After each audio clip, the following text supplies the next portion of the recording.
അമ്മയെ 10 മാസത്തിലധികം ഇവിടെയുള്ള രാക്ഷസിമാർ ചേർന്നുകൊണ്ട് പല വാക്കുകളും പറഞ്ഞ് വേദനിപ്പിച്ചു.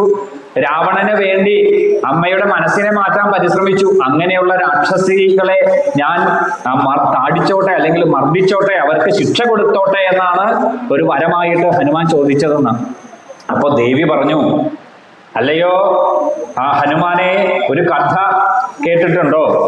പണ്ട് ഇന്നലെയും പറഞ്ഞു, ഒരു കാട്ടാളൻ തൻ്റെ ഭക്ഷണത്തെ അന്വേഷിച്ച് വന്നപ്പോ അവിടെ ഒരു വേടനെയാണ് ഒരു പുലി കണ്ടത്. പുലി ഭക്ഷണത്തിന് തേടി നടക്കുമ്പോൾ ഒരു വേടനെ കാണുന്നു, വേടനെ ഓടിക്കുന്നു, അത് ഒരു മരത്തിൽ കയറുന്നു. രാമനും പറഞ്ഞു ഇതേ കഥയാണ്.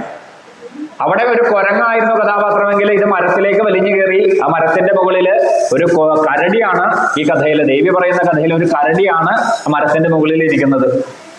ഈ വേടൻ പുലിയെ പേടിച്ച് മരത്തിലേക്ക് കയറി. അവിടെ സംഭവിച്ച പോലെ തന്നെയൊക്കെ പറ്റി. ഈ കരടിയോട് പുലി പറഞ്ഞു, തള്ളി താഴെയിട്, ഞാൻ ഭക്ഷണം ആകട്ടെ, എനിക്ക് ഭക്ഷണം ആകട്ടെ. കരടി അത് ചെയ്തില്ല. പിന്നീട് അദ്ദേഹം വരെ കുറെ സമയം കാത്തിരുന്നു. പുലിയും താഴെ കാത്തിരിക്കുന്നു. ക്ഷീണം കൊണ്ട് അദ്ദേഹം ഉറങ്ങിപ്പോയി. ഉറങ്ങിപ്പോയപ്പോൾ കരടിയോട് പറഞ്ഞു തള്ളി താഴെയിട്. അത് കരടി സ്വീകരിച്ചില്ല എന്നാണ്. കുറെ കഴിഞ്ഞപ്പോൾ കരടി പതുക്കെ ഉറക്കം പിടിച്ചു എന്നാണ്. അപ്പൊ മനുഷ്യനോട് പറഞ്ഞു, ഈ കരടിയെങ്കിലും തള്ളി താഴെയിട്, അതെങ്കിലും ഭക്ഷിച്ച് ഞാൻ വിശപ്പടക്കട്ടെ. അപ്പോ ഈ മനുഷ്യൻ അതിനെ തള്ളി താഴെയിട്ടു. ഇന്നലെ കേട്ട കഥ അതേപോലെ തന്നെ. പക്ഷെ ഇവിടെ ഒരു വ്യത്യാസം, ആ കുരങ്ങനായിരുന്ന സമയത്ത് അത് താഴെ വീണെങ്കിൽ ഇവിടെ കരടി താഴെ വീണില്ല. അതിനു മുന്നേ തന്നെ മരത്തിൽ അള്ളി പിടിച്ച് അത് തിരിച്ച് യഥാസ്ഥാനത്ത് കയറി. അപ്പോൾ വീണ്ടും ഈ പുലി പറഞ്ഞു, കണ്ടില്ലേ, മനുഷ്യൻ ഈ തരത്തില് മൃഗങ്ങള്, നമ്മളെല്ലാം മൃഗജാതിയിൽപ്പെടുന്നവരാ, മനുഷ്യനെ വിശ്വസിക്കാൻ പാടില്ല. അതുകൊണ്ട് വീണ്ടും പറയുന്നു തള്ളി താഴെയിടാൻ. അപ്പോ ആ കുരങ്ങനായ കരടിയായിരിക്കുന്ന ആ ജീവി, ആ മൃഗം പറഞ്ഞു, എന്നെ എത്ര തന്നെ ഉപദ്രവിച്ചാലും അതിന് തക്കതായിട്ട് തിരിച്ച് ശിക്ഷ കൊടുക്കുന്നതാണോ, എന്നെ എത്ര അപമാനിച്ചാലും അതിനെ ക്ഷമിക്കുന്നതാണോ ഉത്തമമായ മാർഗം? ഇവനിൽ എന്നോട് ചെയ്ത പാതകത്തെ ഞാൻ ക്ഷമിച്ചിരിക്കുന്നു, അവനെ ഒരിക്കലും ഞാൻ തള്ളി താഴെയിട്ട് നിനക്ക് ആഹാരമാക്കി മാറ്റുന്നില്ല എന്ന് പറഞ്ഞ കരടിയുടെ കരുണയെങ്കിലും ഹനുമാനെ ഇവിടെ ഈ രാക്ഷസിമാരോട് കാണിക്കണ്ടേ? അവര് ചെയ്ത തെറ്റെന്താണ്? അവര് ദാസ്യവൃത്തി മാത്രമാണ് ചെയ്തത്. അവരിൽ എന്ത് ജോലി ഏൽപ്പിച്ചോ അത് മാത്രം അവർ ചെയ്തു.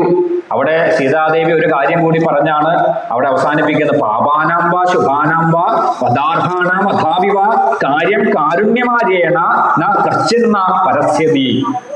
എന്താ അതിന്റെ അർത്ഥം പറയുന്നത്? തെറ്റ് ചെയ്യാത്തവരാരാണുള്ളത് ഹനുമാനെ?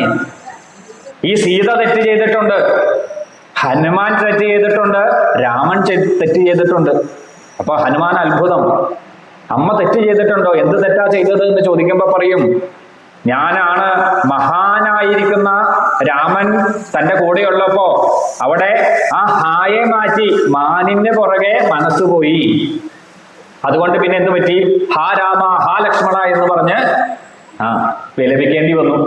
അപ്പൊ ഞാൻ ചെയ്ത തെറ്റ്.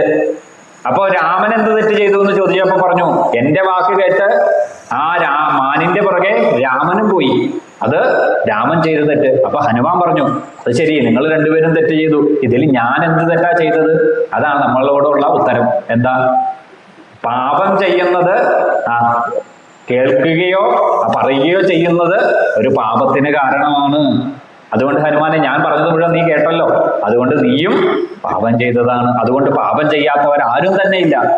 അതുകൊണ്ടാണ് ദേവി പറഞ്ഞത്, എത്ര പാപം ചെയ്താലും എന്നിൽ വന്ന് ആശ്രയിച്ചാൽ അതിനെ ഞാൻ അവരെ രക്ഷിക്കും. അതാണ് കാരുണ്യം, അതാണ് അമ്മ. ഇത് തന്നെ